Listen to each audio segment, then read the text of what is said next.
Dispatch. चलो sir centre sir. Coming soon.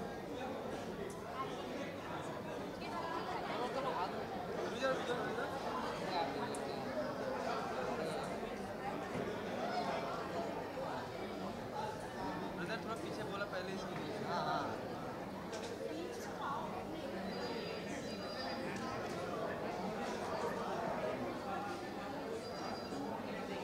Sir, look this camera. All of you. Look this camera. Yeah, looks here.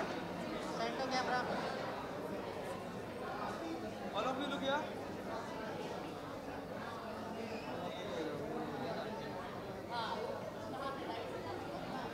Right to left.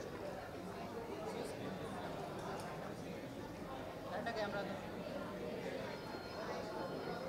So, thank you. चलो भागो भागो। Manoj sir bite. Photo करना। जरूर जा।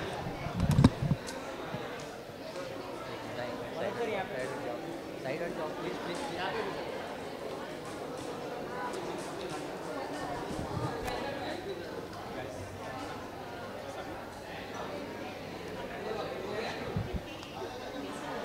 Pankaj sir एक bite करें please. आगे आगे।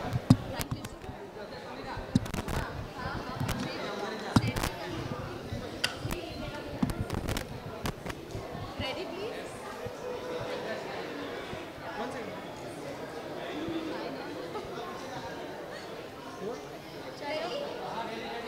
So firstly many congratulations आज वर्ल्ड प्रीमियर है। What do you have to say? क्या कुछ एक्सपेक्टेशन है एक नए किरदार के साथ और एक नया प्लॉट के साथ आ रहा है? What do you have to say? सबसे पहली बात तो ये है कि कन्नू बहल एक ऐसे डायरेक्टर हैं जो अपना पूरा टाइम लेते हैं फिल्म बनाने में। उनको वो किसी तरीके का प्रेशर उनको पसंद नहीं है। तो हमने इस फिल्म को कई सारे शेड्यूल में हमने शूट किया था।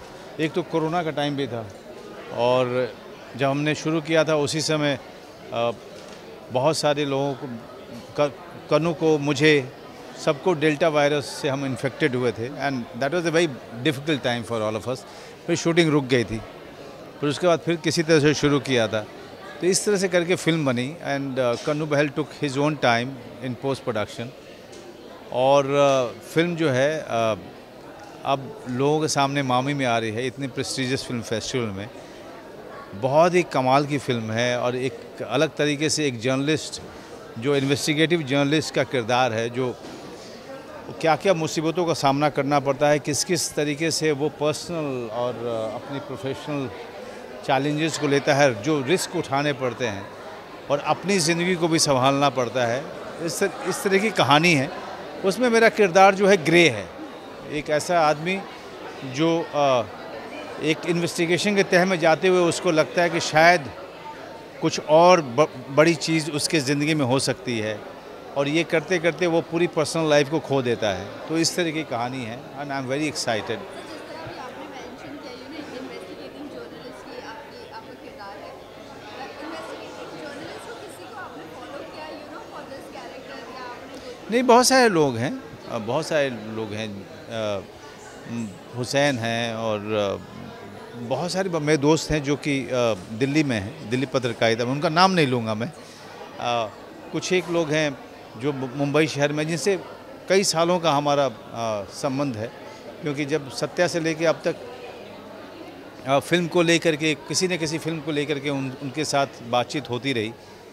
तो and they don't like to be mentioned. या सर जिस तरह आपने ये कैरेक्टर निभाया है, क्या आप अब सच में समझ सकते हो कि पूरी ज़िंदगी अपनी इन्वेस्टिगेशन के पीछे एक जर्नलिस्ट निकाल देता है और जर्नलिस्ट को लेकर अब आपका माइंड थॉट कितना चेंज है? नहीं, जिस तरह की इन्वेस्टिगेटिव जर्नलिस्ट की बात मैं कर रहा हूँ या मैं किरदार निभा रहा हूँ, वो लोग अभी भी वैसे ही हैं। लेकिन मीडिया आम तौर पे सोशल मीडिया के का एक बहुत बड़ा इंटरप्शन हुआ है हमारे पूरी जर्नलिज्म में। उसमें एक तो ओवरनाइट जर्नलिस्ट पैदा हुए हैं। ओवरनाइट जर्नलिज्म का एक फ़ायदा है, ये है कि जो यंगस्टर्स हैं वो जर्नलिज्म की तरफ आए हैं, दूसरा नुकसान ये हुआ है कि there is always a shortcut to stardom और to a better money, better pay check. उसके चक्कर में जर्नलिज़्म भी जो है उसका नुकसान हुआ है, चाहे वो पॉलिटिकल जर्नलिज़्म हो, चाहे वो फिल्म जर्नलिज़्म हो, वो उस तरह से तो नुकसान हुआ ही है पूरे तरीके से। Sir, Bollywood movies and south Indian movies अक्सर कंपेयर किया जाता है, और आजकल इन दिनों में जब से मूवीज़ कहते हैं ना कि बहुत ज़्यादा कमर्शियलाइज हो गई, तो कंपैरिजन बहुत ज़्यादा बढ़ गया है उन चीज़ों को लेकर कि साउथ इंडियन एक्टर्स बॉलीवुड में आके काम कर रहे हैं, मूवीज़ बहुत हिट हो रही है। तो उस बारे में आप क्या कहना चाहेंगे एज ए एक्टर? देखिए, मेन स्ट्रीम सिनेमा तो हमेशा कमर्शियल था। ऐसा तो है नहीं कि वो बहुत कमाल का सिनेमा बना रहे थे।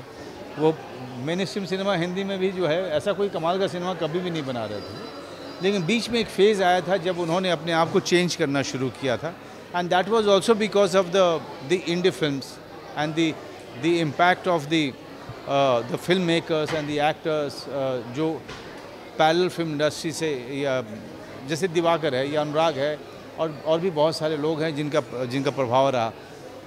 लेकिन अभी अचानक से फिर से सारी चीज़ें बहुत ज़्यादा मेन स्ट्रीम हो गई, ये सोच के कि हम बनाएंगे तो लोग थिएटर में आएंगे, लेकिन वो भी फेल हो रहा है।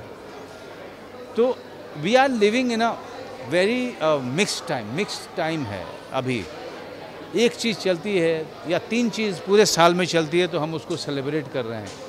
पहले जो है 30 चीज़ें चलती थी और 3 चीज़ नहीं चलती थी। तो somewhere we are not at fault, it's the time that we are in. It's a time में क्या होता है कि अभी वो समय है जब चीज़ें शिफ्ट हो रही हैं, मंथन हो रहा है। हमें धैर्य रखना पड़ेगा, हमें अपने अंदर में होप रखना पड़ेगा, चीज़ें सही होंगी।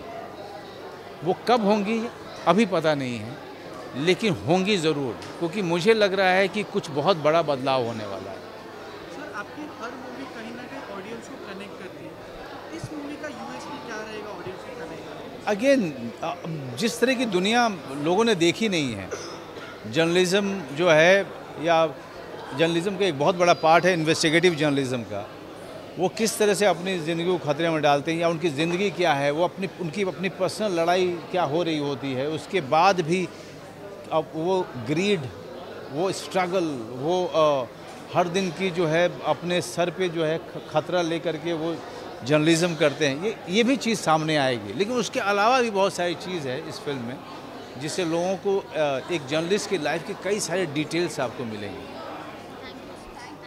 Thank you.